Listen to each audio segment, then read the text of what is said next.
guys, balik lagi di podcast diskusi menjelang deadline. Semoga kalian semua sehat dan tetap semangat ya. Hari ini kami akan ngobrol santai, membahas tentang topik kepemimpinan dan kekuasaan. Kali ini saya tidak sendiri guys, ada 3 teman cantik saya. Boleh perkenalkan dirinya? Halo semuanya, aku Raisa, sedang bisa ngobrol di diskusi menjelang deadline. Halo semuanya, perkenalkan nama saya Eza. Semoga ngobrol kita menjadi wawasan kalian. Halo semuanya, aku Sina, siap ngobrol santai tapi tetap nyambung buat kami. Stay tune ya. Stay tune. Stay tune. Oke guys, jadi mungkin kita mulai dari dasar dulu ya. Menurut kalian nih, kepemimpinan itu apa sih? Jadi ya, kalau menurut aku itu, kepemimpinan itu untuk mempengaruhi dan untuk mengatakan agar orang lain untuk bisa berdebat tentang itu untuk mencapai tujuan. Jadi ini itu bukan soal jabatan. Oh berarti nggak semua orang ya yang punya jabatan itu pimpinan? Ya betul. Jadi ada jabatan tinggi, tapi dia nggak menerima gitu. Ada juga yang jabatan biasa gitu, tapi mau dia untuk mendapat kita masuk itu menambah positif gitu. Benar yang dikatain Elsa tadi. Nah biasanya pemimpin itu, apalagi yang beneran jadi pemimpin ya, pasti kasih contoh yang baik kan, kayak sikapnya yang baik atau cara ngomongnya yang enak atau cara bekerjanya itu bikin orang nyaman gitu. Iya bener sih, karena kalau misalnya kita punya pemimpin nih yang cuma bisa nyuruh tanpa kasih contoh yang baik, kita juga bisa jadi bosan malas bekerja nggak sih? Jadi kita tuh nggak bisa ngasih kinerja yang baik juga untuk perusahaan itu. Ya jadi gitu ya. Kalau gitu, menurut kalian nih, pemimpin yang baik itu seperti apa sih ciri-cirinya? Nah yang pertama mungkin dari segi komunikasinya ya. Komunikasi itu kan harus jelas ya dari penyampaiannya agar anggota tuh nggak bingung gitu.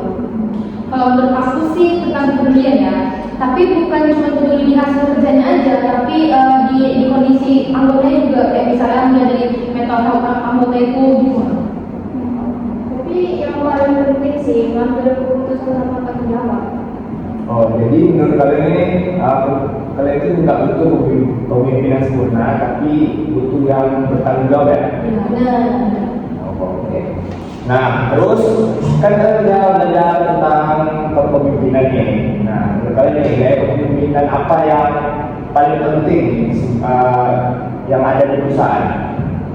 Kalau aku sih gaya pemimpin atau praktis itu gaya pemimpin itu untuk mengambil keputusan sendiri. Nah ada juga nih gaya demokratis. Nah pemimpin itu kayak ngajak anggotanya diskusi dulu sebelum ngambil keputusan. Nah selain itu juga ada nih yang penting, gaya Alistair. Itu tuh anggota tuh dikasih kebebasan penuh untuk berpendapat, bertanya. Nah, jadi menurut kalian ini tipe kepemimpinan apa yang paling cocok untuk sebuah perusahaan? Sebenarnya tuh tergantung situasi ya. Tapi biasanya gaya demokratis nih, karena kayak kita sebelum ngambil keputusan kita harus diskusiin dulu. Jadi iya. Oh, jadi ya. Nah, kita lanjut ya. Nah, tadi kan kita bahas kepemimpinan nih. Nah, kepemimpinan pasti ada kekuasaan kan. Jadi, menurut kalian nih, beda kepemimpinan sama kekuasaan itu apa sih? Kalau kekuasaan itu kemampuan buat mempengaruhi orang lain. Nah, bahkan kalau orang itu sebenarnya juga nggak mau, karena dipengaruhi itulah mereka jadi mau gitu. Oh itu makanya ya, orang yang punya kekuasaan tinggi itu belum tentu dia bisa jadi pemimpin yang baik. Oh, jadi menurut itu pemimpin itu lebih mengatur sukarela gitu ya? Iya, betul banget. Oke, kita lanjut ya. Nah, menurut ini kekuasaan itu bisa datang dari mana sih? Kalau menurut aku ya, kekuasaan itu bisa datang dari jabatan, karena yang punya jabatan tinggi itu otomatis bisa berkuasa lebih juga sih ke orang lain di bawahnya. Selain itu juga ada imbalan, apalagi zaman sekarang kan orang yang punya lebih itu pasti bisa mudah aja ngatur orang sesuka hatinya. Kalau menurut kamu kan? Menurut aku mungkin juga dari keahlian dan keteladanan ya. Karena kayak kalau kita punya skill lebih atau apa juga bisa terus jadi orang pintar gitu kan. Oh, jadi ya, berarti biasanya orang-orang tuh lebih respect ke pemimpin yang punya kalian ya, dan jadi contoh gitu. Oh, oke. Bisa nggak sih kalian kasih contoh nyata dalam kehidupan sehari gitu? Oke, aku ngasih dari sebuah perusahaan yang manajernya menggunakan kepemimpinan. Nah, di dalam sebuah situasi ini seorang manajer itu mengumpulkan tim dan dia berkata ke teman-teman. Nah, semua karyawan-karyawan yang dibimbing oleh manajer ini harus mencapai target di bulan ini naik. Tapi kita menghadapi semuanya bareng-bareng ya. Terus kalau misalnya ada kendala di lapangan, langsung bisa disampaikan dan dicari solusi sama-sama. Nah, itu cara manajer tersebut menyampaikan apa yang seharusnya dikerjakan oleh semua karyawan itu.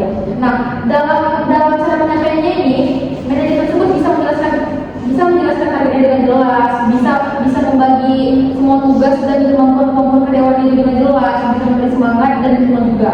Nah, hal ini tuh bisa menunjukkan bahwa seorang manajer itu menjalankan kepemimpinan itu bukan karena mempengaruhi bawahan, tapi dia memang mengajak kayak tanpa kekerasan gitu lah, kayak dia ngajak ayolah kita harus mencapai target ini, tapi dia nggak terlalu paksakan kali ke karyawan itu kayak baik-baik ya, terus dia ngajarin juga, dia ikut juga turun ke lapangan itu sih. Nah, ada juga nih contoh nyata dari kayak mengandalkan kekuasaan lah. Misalnya kayak manajernya nih bilang target bulan ini harus tercapai ya, mau ada kendala apapun itu bukan urusan saya gitu. Terus kayak kalau nggak tercapai siap-siap ada surat peringatan atau ya kayak itu SP1, 2, 3 gitu kan. Nah, selama proses kerja manajer hanya memberi perintah, dia nggak mau mendengar alasan atau masukan apapun. Nah, sering juga marah ketika target belum tercapai. Dan dampaknya kalian menjadi stres, kena kan mentalnya jadinya. Bekerja dalam rasa takut, cemas, khawatir, gak nyaman, gak bisa tidur dengan tenang, ya kan? Dan justru itu bikin produktivitas kita tuh jadi menurun.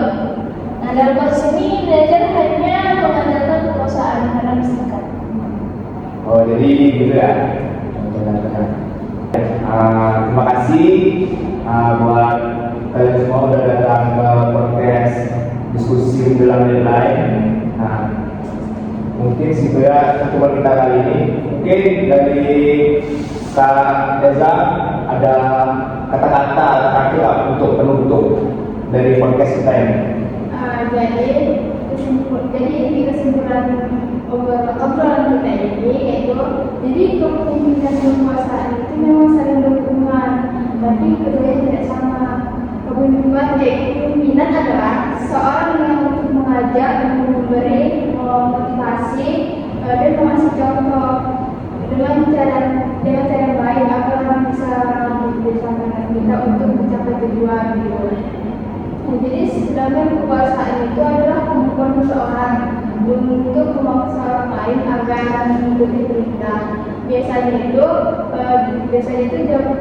karena jabatan aturan atau ancaman hukuman.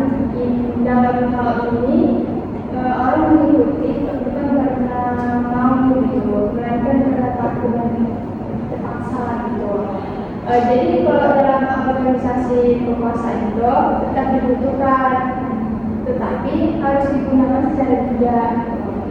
Jika perusahaan ini digunakan secara berlebihan, karyawan akan merasa tertekan dan tidak merasa nyaman gitu kan. Sebaliknya jika kepemimpinan dijaga dengan baik, organisasi akan menjadi lebih kompak, suasana kerja menjadi suasana jadi aman baik gitu lah, dan kerjanya lebih tercapai gitu. Oh, nggak ada ya kan? Rasanya. Oke, Untuk terakhir mungkin ya. Oke, jadi terima kasih teman-teman semua yang sudah nonton, mendengarkan diskusi Menjelang deadline kita ini. Nah, jadi Mungkin sekian dari saya sebagai host, dan terima kasih kepada narasumber. Nah, sampai jumpa di episode selanjutnya.